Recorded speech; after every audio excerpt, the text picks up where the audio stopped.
তো কলিতে যত দেব দেবী আছে সব ঘুমন্ত, জাগ্রত কেহ নাই। ফিরে আছে একমাত্র হরিচাঁদ, যার সৃষ্টি সেই আছে। এই জন্য আমরা বলি যে কলিতে কোনো দেবতাই যে আমরা পুজো করি, আমরা ঘুমন্ত মানুষের পুজো করি, এই পুজো করলে কি কাজ হবে না?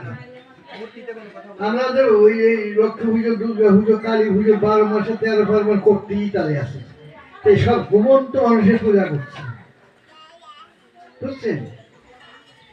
জাগ্রত কেহ নাই। ঘুমন্ত মানুষের পূজা কি বুঝবা?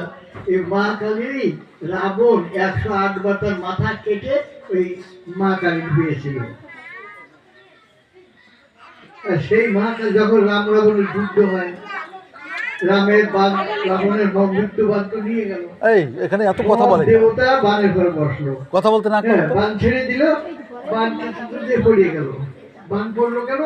যে সব দেবতা এসেছে, বানের শক্তি আসে নাই, অর্থাৎ মা খালি শক্তি সে আসে নাই, বান চলতেছে না, বুঝছেন? সেই মা তারপরে রাবণ কাছে চলে আসলো, কি করে? একটা জিনিস ভুল হলো, চণ্ডী পাঠ করতে গিয়ে একটা শব্দ উচ্চারণ ভুল বলেছিল। এই দোষ হয়ে মা কালী চলে আসলো রামের দলে, তখন রাবণ বধ হলো। আর সেই মায়ের পূজা কন্যা দেখতেছে এই পায়খানা, বাথরুম, এখানে সেখানে একটা প্যান্ডেল করিয়ে মা কালী খাড়া করি, তার পূজার ব্যবস্থা নাই, কোনো ব্যবস্থা নাই, একটা মা খাড়া করে তুলছে।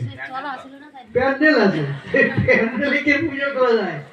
যে মারে মাথা কাটিয়ে দেবো, একটু ওম শব্দ ভুলে গেছিল, তাই চলে আসলো। আর একে শব্দই তো হয় না, একে আসবে কোন জায়গায়? এই পুজো আমরা করি, বুঝি না।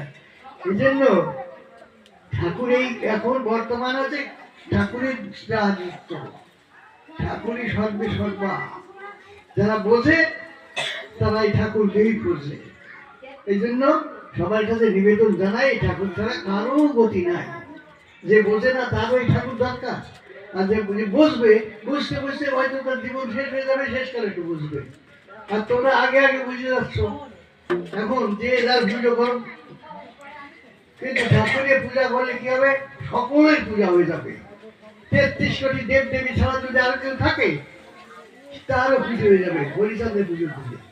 তিনি সকল দেবের দেবতা, সকলের শক্তি, এই বিশ্ব ব্রহ্মাণ্ডের মালিক হচ্ছে হরিচাঁদ। একে পুজো দিয়ে সকলের পুজো হয়ে যাবে। এই জন্য সবাই তোমরা হরিভক্ত আপন যাদের আছে, যারা আছে